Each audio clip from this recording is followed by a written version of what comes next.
O Papa Francisco voltou a rezar pelo fim da guerra na Ucrânia. Pediu que parem este massacre. Francisco ainda comentou que a quaresma é o tempo de deixar o coração ser despertado por Deus. A Alísia Costa traz os detalhes para a gente. Bom dia, Alísia. Bom dia, Adelita. Bom dia a todos. Após a oração do Anjos, o Papa Francisco voltou a pedir com firmeza o fim da guerra. No dia em que ele celebrava 9 anos de pontificado, ele se dedicou a pedir que se intensifiquem as orações pela Ucrânia para que se chegue a um diálogo de paz. O Papa recordou que essa semana a cidade de Mariupol se tornou uma cidade mártir da guerra e afirmou que, diante da barbárie da matança de crianças e de inocentes e de civis indefesos, não existem razões estratégicas plausíveis. E disse que deve-se somente cessar a inaceitável agressão armada antes que reduza as cidades em cemitérios. O Papa Francisco também implorou, em nome de Deus, se ouça o grito de quem sofre e se ponha fim aos bombardeios e aos ataques. Invista-se real e decididamente na negociação e os corredores humanitários sejam efetivos e seguros. Em nome de Deus, repetiu o Papa, eu peço, parem este massacre. O Papa agradeceu também mais uma vez a todos aqueles que têm acolhido refugiados, aqueles que têm aberto as suas casas e convocou toda a comunidade cristã a um reforço na oração. Já na meditação, o Papa falou sobre a quaresma como um tempo oportuno para sermos despertados do sono interior e disse que manter o coração acordado não depende só de nós, é uma graça e deve ser pedida. A meditação completa está no nosso site noticias.cançãonova.com. Mas, Adelita, hoje também eu aproveito esse momento para me despedir de vocês, me despedir de todos aqueles que acompanham a TV Canção Nova, Jornal da Manhã. Nos últimos 7 anos eu estive por aqui na missão de Roma, contando um pouquinho sobre as atividades do Papa, levando para o Brasil essa grande graça que é termos uma igreja tão linda como é. Mas agora, essa missão eu a deixo, eu convido o Túlio, que vai receber essa nova missão de correspondente aqui em Roma, de continuar mantendo todos vocês, é claro, bem informados sobre as notícias do Papa. Obrigada a todos vocês que acompanharam nos últimos tempos e Túlio, bem-vindo. Obrigado, Lízia, pelo acolhimento e, sobretudo, eu quero agradecer também a sua dedicação de forma tão eficaz ao informar aqui a notícia do Papa, da Igreja, e você fez isso com muita maestria, então para mim é uma responsabilidade muito grande assumir essa função, mas com uma gratidão no coração, principalmente pela sua missionariedade dedicada aqui no coração da Igreja. Nós sentiremos a sua falta aqui na missão de Roma, com certeza. E nós seguimos aqui com essa missão tão importante de deixar vocês sempre mais perto do Papa. Adelita. Muito obrigada, Lísia, por todo esse tempo, esse empenho. Deus abençoe você nessa nova missão e bem-vindo, Túlio, aqui ao Canção Nova Notícias e ao jornalismo da TV Canção Nova. Um bombardeio em um prédio residencial de Kiev e ataques a uma base militar próxima da fronteira com a Polônia estão entre os destaques internacionais de hoje. Combates se espalham pela Ucrânia. Este é o destaque do The New York Times. Um dia depois do ataque mortal a uma base militar ucraniana perto da fronteira com a Polônia, um prédio de apartamentos foi atingido em Kiev. O Deutsche Welle destaca: Ucrânia pressiona por encontro entre Putin e Zelensky. Ao menos 2 pessoas morreram e 12 ficaram feridas durante um bombardeio a um prédio residencial em um bairro a noroeste de Kiev na manhã de hoje, o 19º dia da guerra na Ucrânia. O edifício de 9 andares foi alvo do bombardeio por volta das 5 da manhã, horário local, de acordo com os serviços ucranianos de emergência.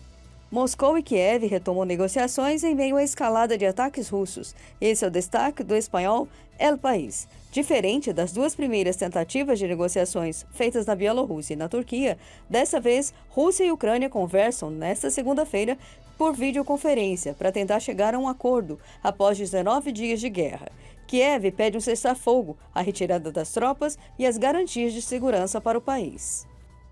Aqui no Brasil, a Regional Sul 2 da Conferência Nacional dos Bispos promove uma campanha para ajudar as vítimas da guerra na Ucrânia. Intitulada Pela Ucrânia, pela Vida, a campanha busca arrecadar fundos para enviar ajuda humanitária ao povo ucraniano. A ação é uma iniciativa da CNBB Regional Sul 2, da Metropolia Católica Ucraniana São João Batista, Eparquia Ucraniana Nossa Senhora da Conceição e Cáritas Brasileira do Paraná. As doações podem ser feitas pelo Pix da Caritas Brasileira. A chave é o celular 41 99643 3320 ou ainda pela conta bancária Banco do Brasil, agência 00094, conta 47 34 44, dígito 0. Os recursos serão destinados à Caritas Internacional e vão ajudar as vítimas da guerra na Ucrânia. E a seguir, uma iniciativa de oração pela vida. A gente agora vai dar uma olhadinha no tempo em Curitiba. Por lá, o céu bem nublado, bastante nuvens e chuva a qualquer hora. A máxima pode chegar aos 24 graus.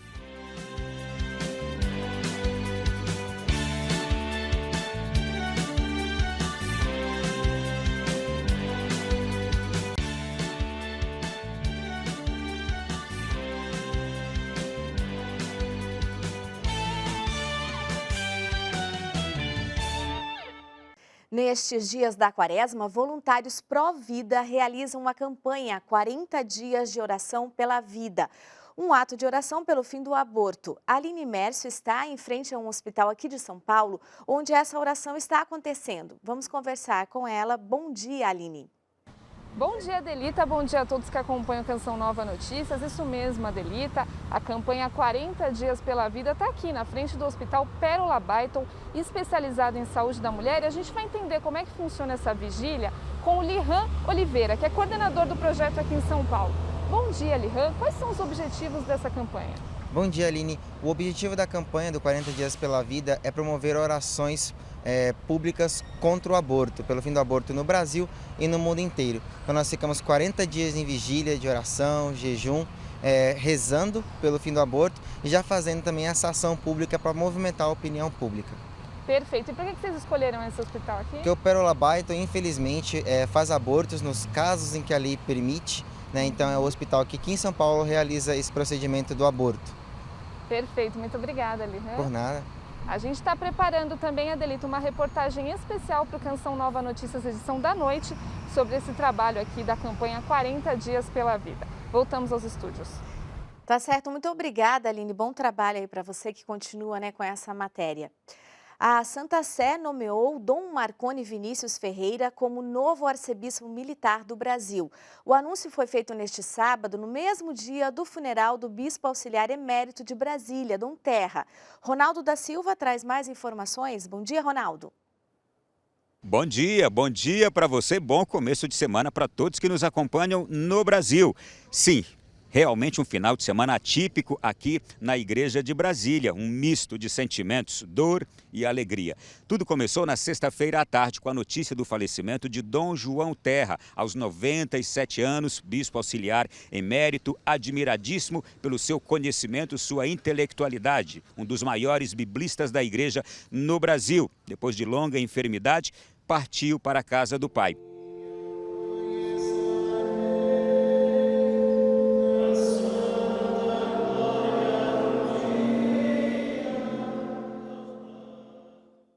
A manhã do sábado estaria marcada pelos funerais de Dom Terra aqui na Catedral.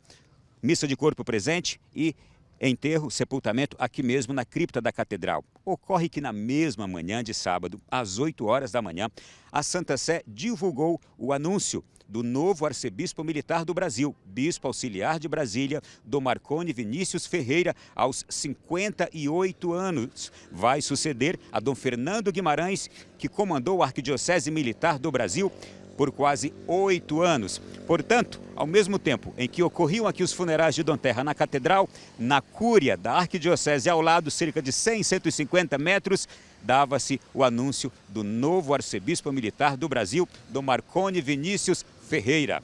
Pelo bem que ele vai fazer não só no território brasileiro, mas em todos os lugares onde houver um militar brasileiro.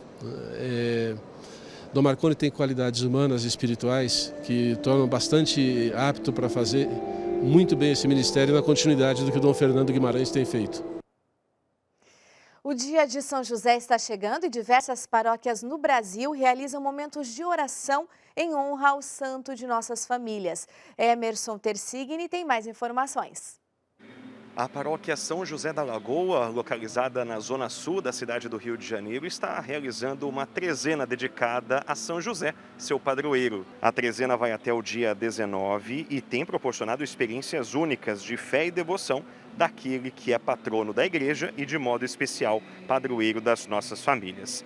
As celebrações acontecem sempre às 19 horas na Avenida Borges de Medeiros, 2735, no bairro da Lagoa. Certamente, um grande convite que São José nos faz é exercitar as características cristãs da humildade, justiça, inteligência e santidade. Tudo isso você pode exercitar, pode refletir, pode trazer consigo para a sua vida a partir desta quaresma aqui na trezena de São José, na paróquia São José da Lagoa, no Rio de Janeiro. Da capital fluminense, Emerson Tersigni para o Canção Nova Notícias, edição da manhã. E a seguir os cuidados com a saúde nos dias de calor intenso, a gente volta em 2 minutos. Antes, veja aí como fica a segunda-feira em Belo Horizonte. Na capital mineira, dia de sol com aumento de nuvens agora pela manhã e pancadas de chuva à tarde. Termômetros entre 18 e 29 graus.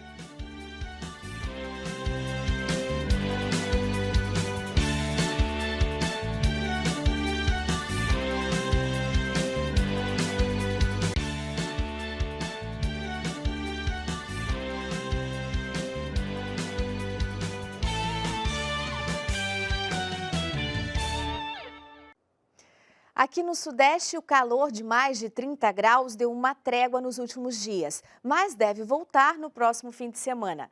Esse clima bem quente acaba dando espaço para as doenças alérgicas e também respiratórias. E é sobre esse assunto que a gente conversa agora com a alergista, doutora Ana Carolina Donofrio. Bom dia, doutora Ana, seja bem-vinda aqui ao Canção Nova Notícias, edição da manhã. Eu gostaria já de começar perguntando para a senhora quais os tipos de doença alérgica ou respiratória que são mais comuns nesse período de clima muito quente.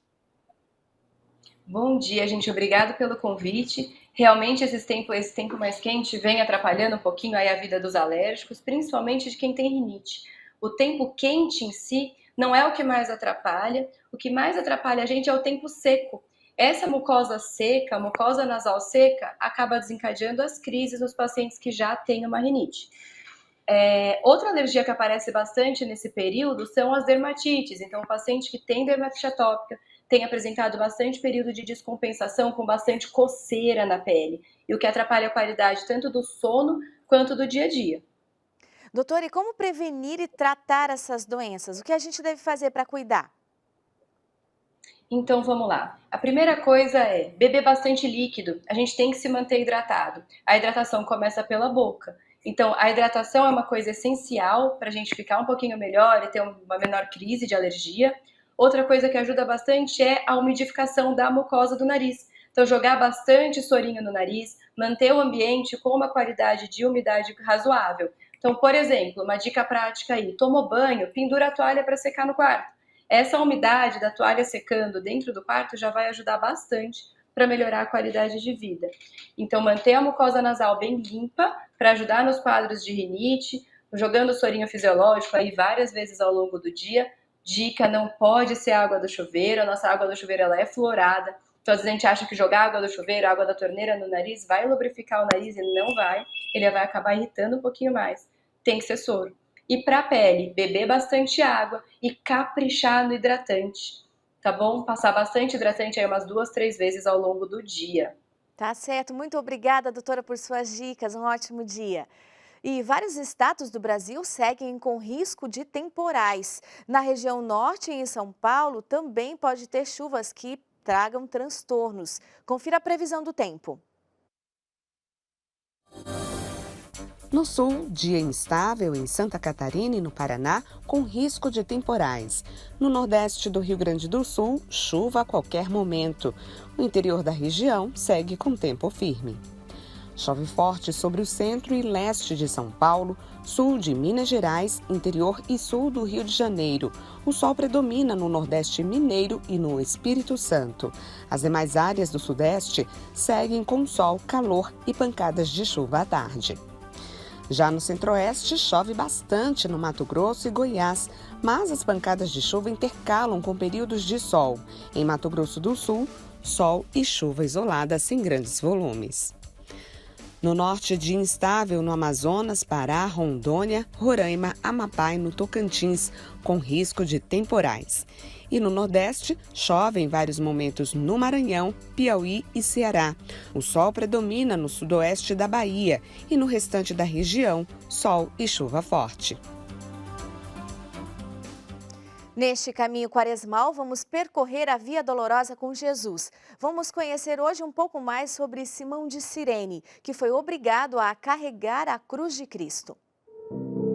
No terceiro episódio do nosso especial quaresmal para descobrir as figuras do Evangelho que encontraram Jesus nos dias de sua paixão, fizemos uma parada na 5ª estação da Via Crucis. Os evangelhos relatam que os soldados pararam um homem originário de Cirene, do norte da África, quando este voltava dos campos. Talvez esse fosse o caminho que ele costumava tomar, ou talvez naquele dia estivesse passando ali por acaso. O fato é que o último trecho do caminho de Jesus se torna o mesmo caminho de Simão. A 5ª estação da Via Crucis recorda justamente esse episódio. Os evangelhos enfatizam que Simão foi forçado a carregar a cruz. Portanto, não devemos imaginar um homem particularmente disposto, bondoso ou compassivo. Ele foi obrigado pelos soldados. Simão não conhecia Jesus, mas nesse último trecho da estrada, ele era o que estava mais próximo dele. Provavelmente, Simão pegou um lado do madeiro e do outro lado estava Jesus. Então, eles continuaram o caminho da cruz lado a lado. Provavelmente, foi um encontro silencioso. Talvez Simão só tenha ouvido os gemidos de dor do homem da cruz, mas certamente seus olhares se cruzaram. Provavelmente, esse foi o momento em que Simão aceitou carregar a cruz com Jesus. Não sabemos o que aconteceu no Calvário, mas o olhar de Jesus conquistou Simão para sempre. Os evangelhos chegam a relatar os nomes de seus filhos, Alexandre e Rufo, de modo que certamente eram conhecidos pela primeira comunidade cristã. Provavelmente Simão e seus filhos faziam parte dela, graças àquela partilha que se deu no último trecho do caminho em direção ao Calvário. Vemos Jesus caído no chão, dominado pelo peso da cruz. E atrás da cruz vemos o Cirineu, Simão, que a toma para si. Mas nesse momento é o próprio Jesus que toma de novo a cruz de Simão. Então a pergunta que esta tela nos coloca é: quem carrega quem? Que porta aqui? E uma última informação para você que é daqui da capital, hoje tem missa na Catedral Nossa Senhora do Líbano.